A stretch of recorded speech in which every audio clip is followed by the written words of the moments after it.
നമുക്ക് ഈ കോളേജിലെ നമ്മുടെ പ്രിയപ്പെട്ട അധ്യാപകരുണ്ട്, പ്രിൻസിപ്പൽ ഉണ്ട്. ഇവരുടെയൊക്കെ ഒരു പൊളിറ്റിക്കൽ വ്യൂ ഗൗരവമുള്ളതായിരിക്കും പ്രതീക്ഷിക്കാം. ഈ ജെൻസി കുട്ടികളെ നിയന്ത്രിക്കുന്ന അധ്യാപക സമൂഹമാണ്.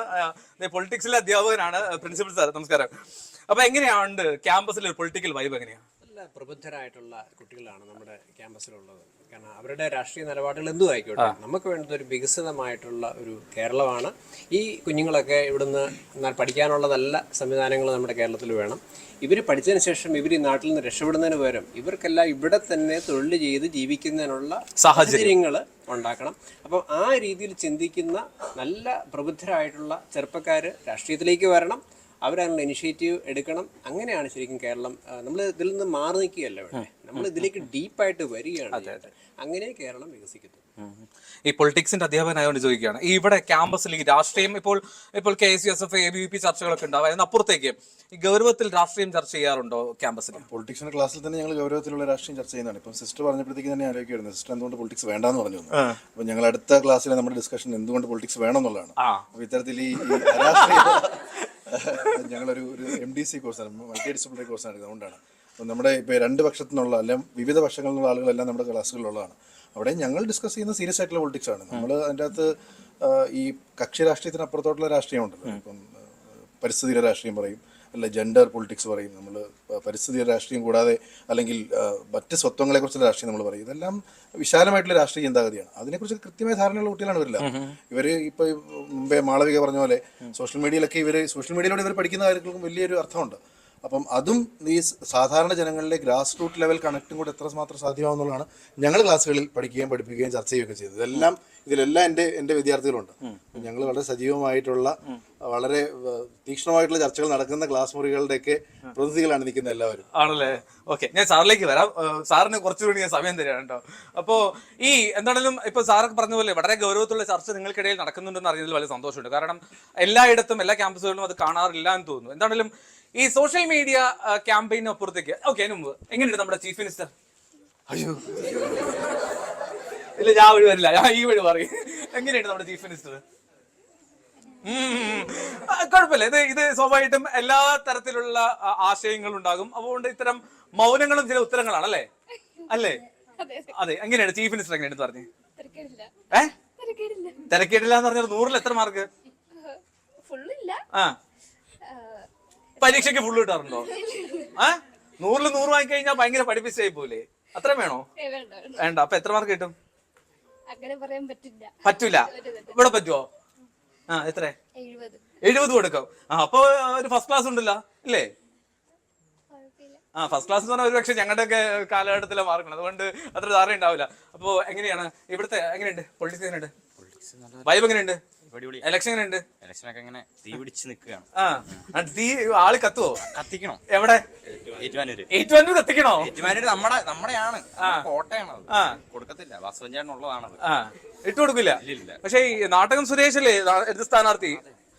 NDA സ്ഥാനാർത്ഥി എന്തെങ്കിലും സാധ്യതയുണ്ടോ? സോഷ്യൽ മീഡിയ വളരെ സജീവമാണെന്ന് പറയുന്നത്. നിങ്ങൾ സോഷ്യൽ മീഡിയയായിട്ട് ബന്ധപ്പെടുന്ന ആൾക്കാരായോട്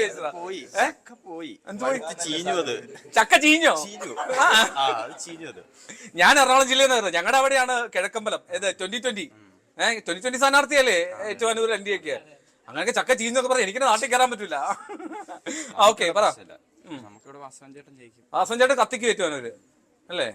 ഉറപ്പായിട്ടും കത്തിക്കും. വിട്ടുകൊടുക്കില്ല. പക്ഷേ നാട്ടകം സുരേഷിന്റെ പ്രവർത്തനത്തെ പറ്റി ഇവിടെ ആരോ നേരത്തെ പറഞ്ഞു. എങ്ങനെയുണ്ടായിരുന്നു? നാട്ടകം സുരേഷ് നല്ല സ്ഥാനാർത്ഥിയാണോ ഈ ഏറ്റുമാനൂരില്? നാട്ടകം സുരേഷ് എന്റെ സ്വന്തം ചേട്ടനാണ്. അപ്പന്റെ സ്വന്തം ചേട്ടനോ? സ്വന്തം ചേട്ടനാണ്. അതായത് നീ നാട്ടകം സുരേഷിന്റെ അനിയന്റെ മോനാണ്. നീ ആർക്കാ വോട്ട് ചെയ്യാൻ പോകുന്നത്? ഞാൻ തിരുവനന്തപുരം സാറിന് വോട്ട് ചെയ്യും. കോട്ടയത്താണല്ലേ? കോട്ടയം മണ്ഡലം. ഓക്കെ, ശരി. ഇവിടെ ഒരു മാറ്റം എന്നാണല്ലോ അത്യാവശ്യമാണ്. ഇവിടെയുള്ള ജനങ്ങൾക്ക് അറിയാം. ഈ മണ്ഡലത്തിൽ ഒരു മന്ത്രി ഉണ്ടായിട്ട് പോലും ഇവിടെ എന്താ വന്നിട്ടുള്ളത്?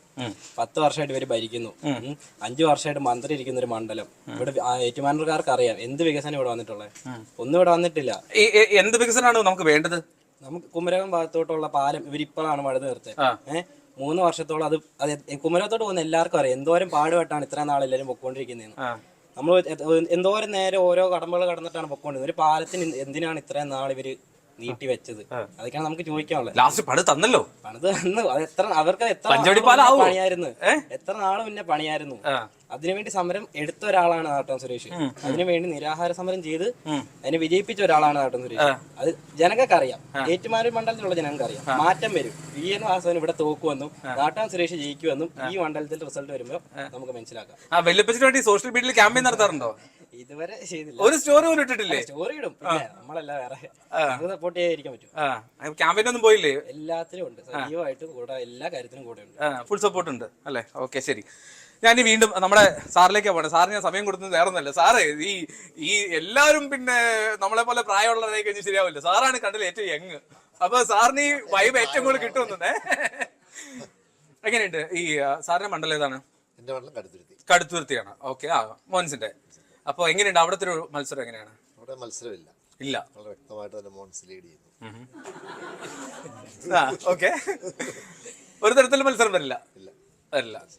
ഇവിടെ ഇപ്പോ കടുത്തുരുത്തി ആണെങ്കിൽ പോലും ഈ ഏറ്റുമാനൂർ മണ്ഡലത്തിലുള്ള മാന്നാനം കോളേജിൽ അത്രയും വർഷങ്ങളായി പഠിപ്പിക്കുന്നു. അപ്പൊ എങ്ങനെയുണ്ട് ഇവിടത്തെ ഒരു പൾസ് നോക്കുമ്പോൾ എന്താ തോന്നുന്നു? ഏറ്റുമാനൂരും കോട്ടയൊക്കെ മൊത്തത്തിൽ ഏറ്റുമാനൂരും കോട്ടയം മാത്രമല്ല, കേരളത്തിൽ തന്നെ ഒരു വികസന മാറ്റം ഉണ്ടാകണം.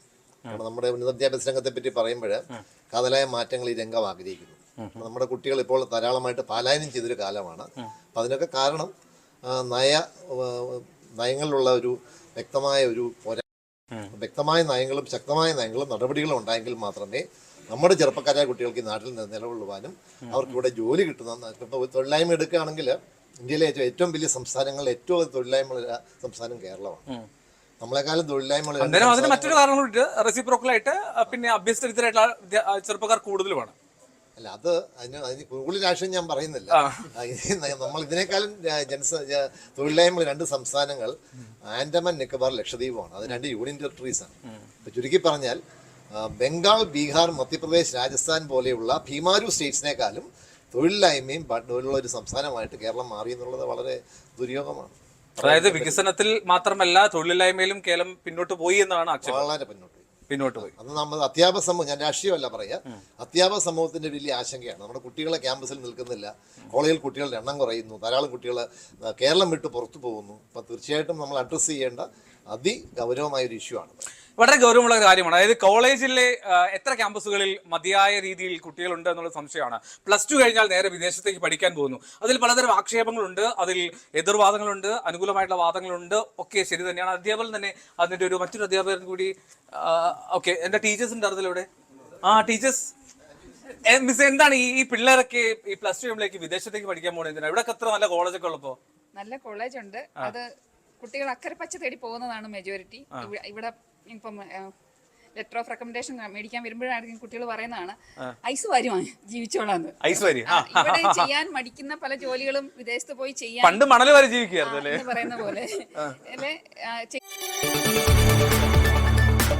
കൂടുതൽ വാർത്തകൾക്ക് News 18 Keralam YouTube channel subscribe ചെയ്യുക.